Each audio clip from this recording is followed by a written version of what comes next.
Voltando à segunda parte, continuando aqui com Cássio Oliveira sobre a questão do transplante hepático e as repercussões desse transplante, vamos dar continuidade, doutor Cássio.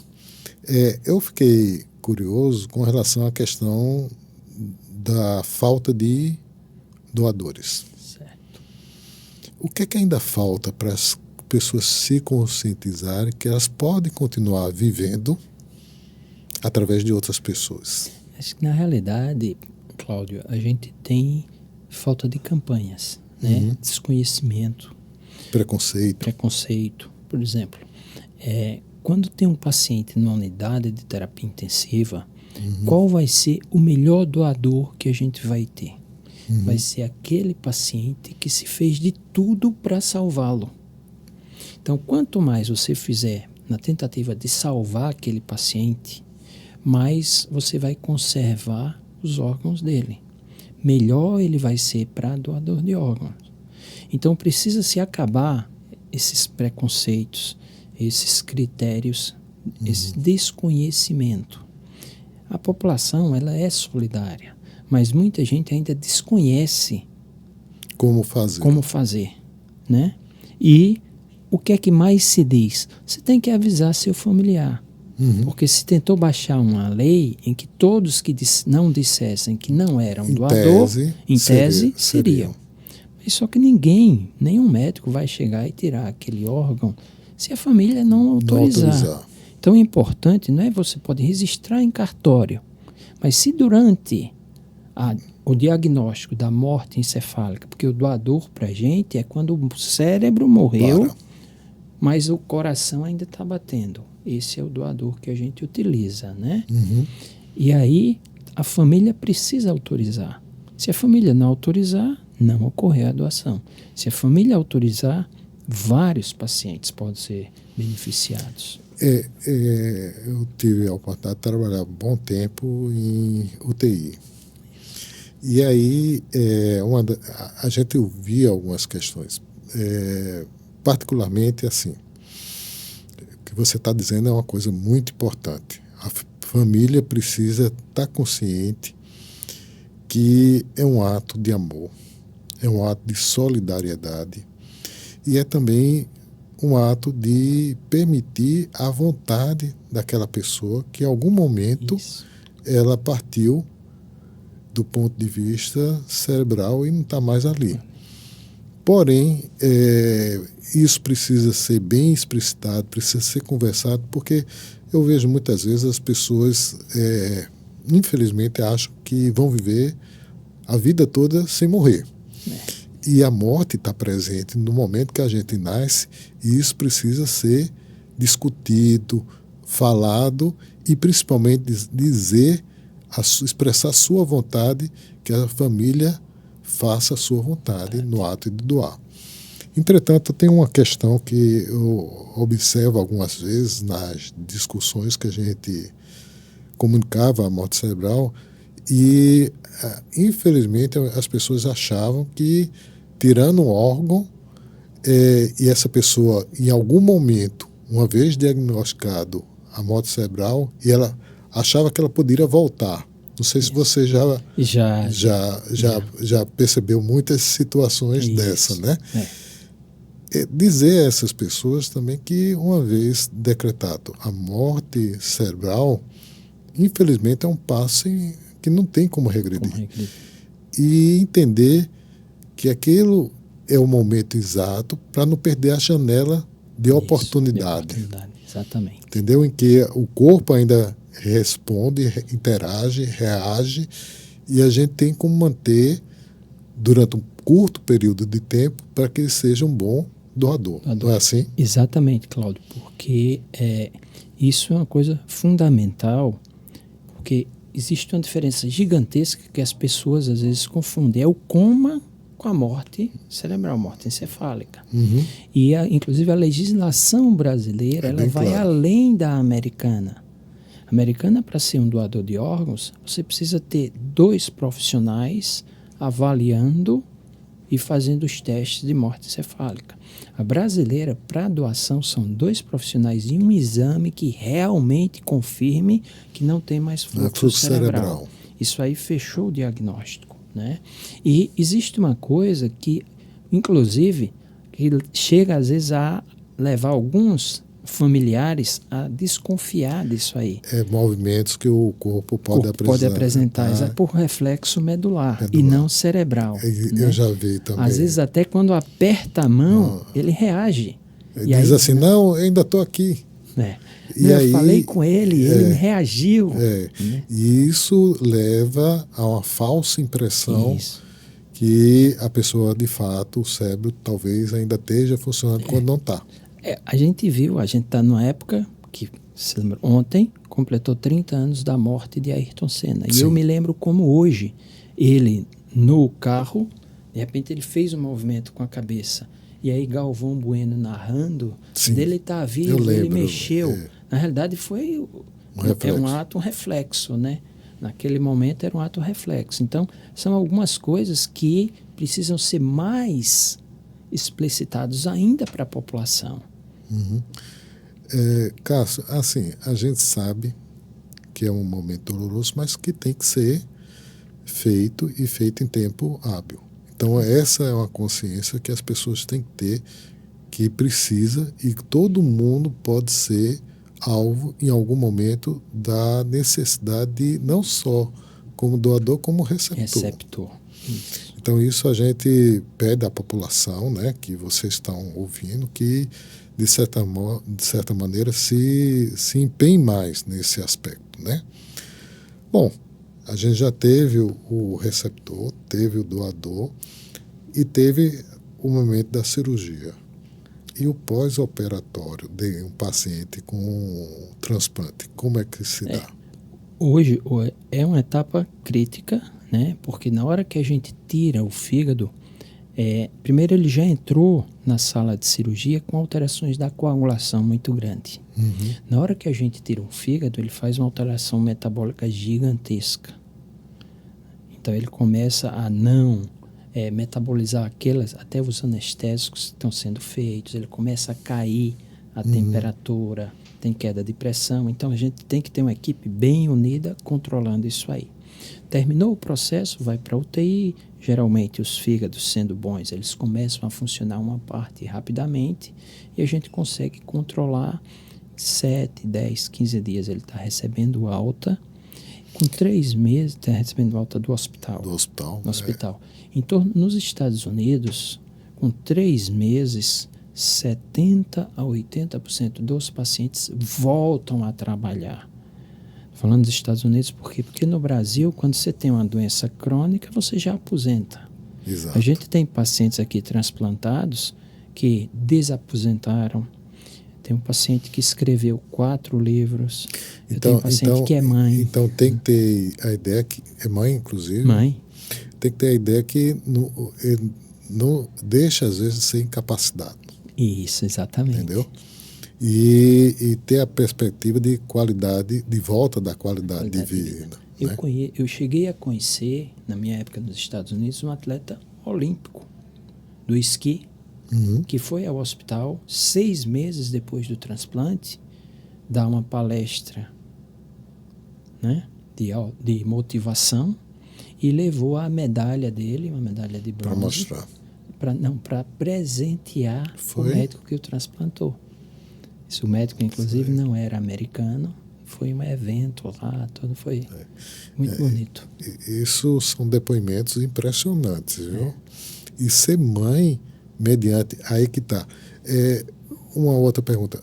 Eu fiz o transplante e a medicação que eu preciso continuar tomando. Ela se modificou ao longo do tempo e se tornou mais, digamos assim, menos agressiva, né? Isso. Inclusive, assim, cada vez mais, não só ela se tornou menos agressiva, como a gente aprendeu a controlar melhor. A gente vê que a dose necessária, com o passar do tempo, vai diminuindo e a gente perdeu um pouquinho o medo daquela rejeição mais aguda, que a gente começou a ter medicações e uma forma melhor de controlar. Então, cada vez mais a gente tira uma parte dessa medicação, diminui os efeitos colaterais dela também, o que permite a ela uma qualidade de vida muito superior, praticamente sem nenhuma alteração. Sem nenhum risco eventual. Riscos mínimos.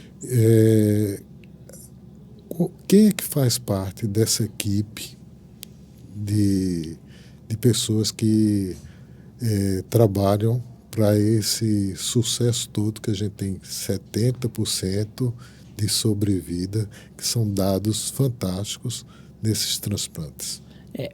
Começa com os intensivistas, né? Se a gente for ver, começa às vezes até o maqueiro que atendeu o paciente traumatizado lá no hospital, que se ele trata muito bem a família já começa a abrir o coração para uma doação futura, se for necessária. Sim. Em seguida vem os intensivistas, tanto na manutenção, no diagnóstico da morte encefálica, quanto no pós-operatório. Tem as equipes das centrais de transplantes, né, que abordam, que acolhem os familiares e que solicitam a doação. Certo.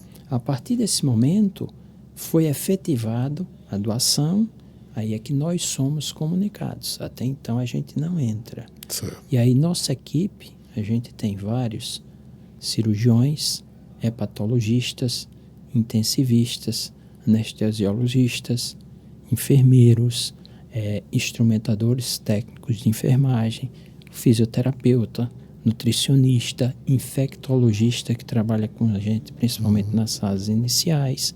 A gente tem radiologistas, tem endoscopistas, ou seja, é uma equipe gigantesca. Trabalhando 24 horas por dia. E aí eu acho que as pessoas não têm dimensão que não é um transplante hepático, é a melhoria de uma equipe multicentro, multidisciplinar, que vai agregando valor ao transplante, né? Exatamente. Ao transplante com o transplante. Com o transplante, Por exemplo, o que é que a gente observa, né? Quanto melhor a saúde pública, melhor o número de transplantes. Exatamente por tudo que eu falei. Começa no acolhimento quando o paciente chega no hospital. A estrutura do hospital tentando e da qualidade técnica dos médicos, os intensivistas, tentando a manutenção daquele paciente, tentando dar a ele a sobrevida. Hoje a gente teve um pouco da mudança do perfil do doador. Até 20 anos atrás, a gente praticamente só aceitava aquele jovem vítima do trauma. Hoje não. Hoje a gente chama de doador expandido. Então, cada vez mais se aceitam órgãos de pessoas mais com idade mais avançada, né, com comorbidades. Então, aqueles pacientes que infartam, aqueles pacientes que têm AVC, muitos deles hoje são doadores também. Então, eles estão aptos a doar, então, né? Idade não é mais limite, né? É uma contraindicação relativa. Tudo depende também da necessidade, da urgência daquele órgão. E também depende da qualidade do doador, né? Do doador, isso. Pessoas que têm, hoje, cada vez mais se vive mais, e essas pessoas idosas, entre aspas, não chegando a 80, 90 mais. É fisiologia e não mais cronologia. Exato. Né? E o segmento de um paciente desse? O acompanhamento. De início a gente faz durante o primeiro mês semanal, né? Mesmo que quando ele tem alta, ele volta semanalmente fazendo os exames. Em seguida, a cada 15 dias, até 3 meses, e depois mensalmente. Ele tem que voltar todos os meses a gente para fazer exames, e o Sistema Único de Saúde, ele financia, o Brasil tem o maior programa público de transplantes do mundo, né? Nossos transplantes, como eu falei, 98% deles foi bancado pelo SUS. E as medicações para esses pacientes são dadas também pelo SUS. Então ele vem todo mês a gente, passa na consulta, faz os exames de controle e vai buscar o medicamento dele. Mas muito mais por uma burocracia, porque às vezes ele poderia vir a cada 3 meses, 6 meses. É só a questão do acompanhamento. Isso. E em termos de qualidade de vida, praticamente, como você bem colocou, é um paciente, uma pessoa para ser mãe, ela tem que ter uma excelente qualidade de vida para gerar uma vida, né? Mas a qualidade de vida é excepcional dessas pessoas, né? Isso. Eu acompanho muitos pacientes desse no meu consultório. E às vezes eles estão sentados lá na recepção. Eu sei quem são os transplantados, né? Mas ninguém que está ali não sabe. É impressionante. E isso quer dizer que eles estão com boa aparência, com boa atividade, né? Então, isso mostra a efetividade e o quanto esse transplante faz pela vida e a qualidade de vida das pessoas. Em termos de avanços tecnológicos na área do transplante, não só na cirurgia, como também na parte de tratamento, de acompanhamento ou monitoramento desses pacientes. Cada vez mais, por exemplo, a gente tem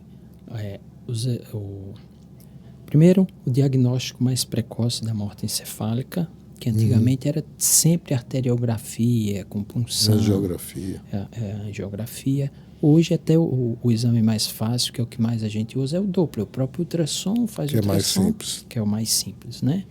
Durante o transoperatório, a gente tem a monitoração dos sinais vitais do paciente, que permitem ao anestesista reconhecer fatos, eventos adversos que estão para vir precocemente, e a gente vai interagindo durante a cirurgia inteira, cada 5, 10 minutos, conversando com o anestesista, pegando os dados, e o aumento, as lupas de aumento que a gente opera, tá certo? Óculos especiais, cada vez mais confortáveis, mais ergonômicos, o que permite a gente fazer cirurgias melhores.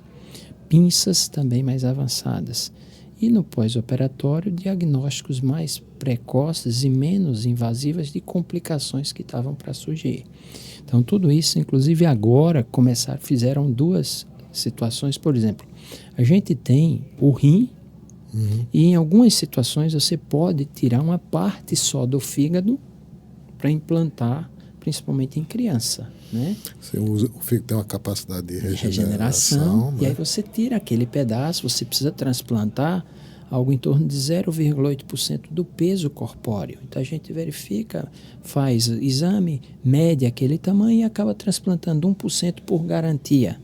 E um dos avanços foi a cirurgia minimamente invasiva. Sim. Então você tira o rim de quem vai doar, você tira aquele pedaço do fígado por laparoscopia ou agora com a cirurgia robótica, com o robô, o que permite uma agressividade menor para o doador e, teoricamente, mais gente vai se dispor para doar para seus familiares. É impressionante.